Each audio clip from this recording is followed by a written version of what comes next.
আসসালামু আলাইকুম। একজন আপু জিজ্ঞেস করছিলেন যে ২ মাসের বাচ্চা নিয়ে ঘর সংসার সামলে কিভাবে পোস্ট গ্র্যাজুয়েশনের জার্নিটা শেষ করা যায় বা শুরু করা যায়। তাই ভাবলাম একটা ছোট্ট রিল ভিডিও পোস্ট করি। ২ মাসের বাচ্চা কিন্তু খুবই ছোট, এবং যদি সেটা প্রথম বাচ্চা হয় তাহলে কিন্তু একজন মা আসলে নতুন অবস্থায় একটা নতুন বাচ্চাকে নিয়ে কিভাবে জীবনটাকে অ্যাডজাস্ট করবে সেটাই বুঝতে অনেক হিমশিম খেয়ে যায়। সেকেন্ড বেবির সময় যেটা হয়তো অনেকটাই কভার হয়ে যায়। এখন বিষয়টা হলো যে ২ মাসের বাবুকে নিয়ে এই মাদারহুডটা এনজয় করাটাও কিন্তু খুব ইম্পর্টেন্ট।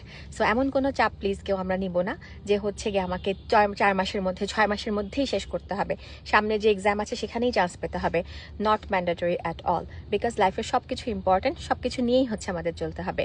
সো যেটা করা যেতে পারে, হ্যাঁ অবশ্যই পোস্টপার্টাম ব্রেইন অনেক ডাল থাকে, পড়া শুরু করলে আসলে শুরু করাটাও অনেক একটা বড় বিষয় হয়ে যায়।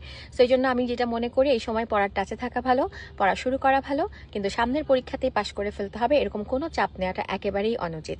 তার সাথে যেটা করা যেতে পারে যে ঠিক আছে আমি শুরু করি, যতটুকু পসিবল পড়ি, এরপরে আমি আবার নতুন সেশনে ভর্তি হয়ে নতুন ব্যাচে ভর্তি হয়ে আবার বাকি পড়াটা পড়বো।